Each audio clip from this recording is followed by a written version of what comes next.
Hello mga kaulam! Agang-agang ngayon ako yung nagbaon din sa school dahil kagabi ako hindi kumain at sobrang gabi na.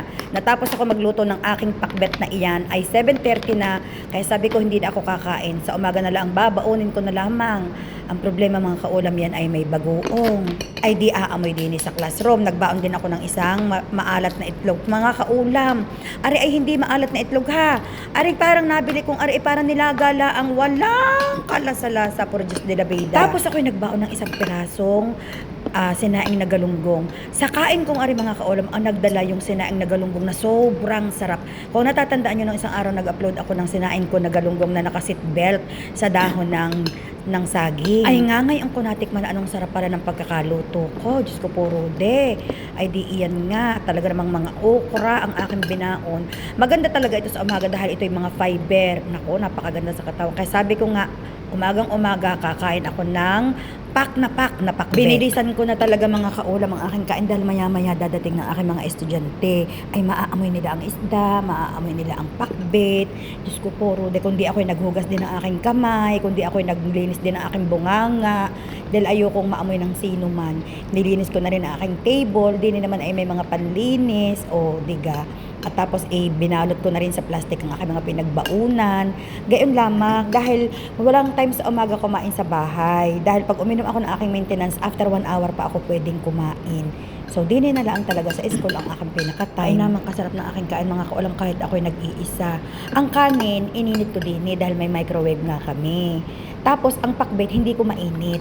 Pero hindi naman galing sa ref ang pakbet. Dahil kagabi ko niluto, hindi ko muna nilagay sa ref. Ngayong umaga ko lang nilagay sa ref. Hindi ko mainit din ang pakbet dahil may bagoong. Maaamoy nila sa microwave. Naku po, Rode, malaking usapin. Talagang siguro kung isang linggo akong pag-uusapan din. Lalong-lalo nang hindi ko pwedeng initin ang galunggong. Ang galunggong galing sa ref. Dahil lalong-lalo nang ayaw na ayaw nila ng amoy din ng isda. So, ang ininit ko na lamang ng sobrang init ay ang kanin. Pwede na yun. Mainit na mainit ang kanin. Kahit ang gulay ay hindi mainit, iinit na rin yan pag inihalo sa kanin tsaka ang galunggong. Pwede na lamang tiyan na rin. Paaanhin ay kawasa hindi nga uubra. Ako talaga ay nagpapasalamat mga kaulam sa inay tsaka sa aking sa aking mga ninuno at ako'y naturoan kumain ng gulay.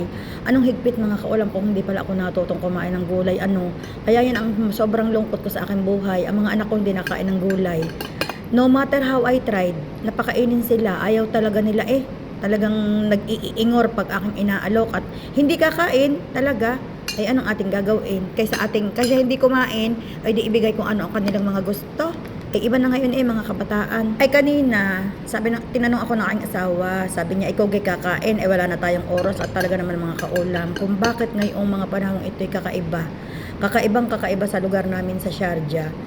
Dati, nung mga nakaraang buwan at taon, pag bumaba kami ng 6:05, maximum na yun 6:05, passable pa ang lugar namin. Mabilis, may kaunting daloy ng traffic, may kaunting pero diretso.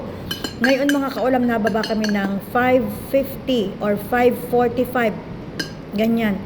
Wala na. Halos hindi na nagalaw.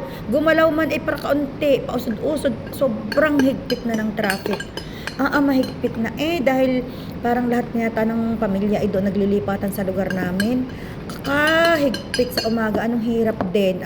Hindi ko alam talaga kahapon ako'y naglalakad galing sa aking tutor. Ako'y parang talagang crave sa pakbet. So ayan, ako'y natapos na kumain. Iniimpake ko ng lahat dahil kailangan walang maaamoy ang sino man din sa aking classroom at magtatanong. Naku, sa gagaling magtanong ng mga estudyante ko kahit maliit na bagay. Inuna ko yung pakbet, inilagay ko sa plastic at yan ang maaamoy Tapos ako'y may plastic, may baonan din Merry Christmas. Ayan, noon taon pang pinaglagyan ng estudyante ko ng regalo sa akin. Mahigpit. Tapos ako'y pumunta na ng banyo.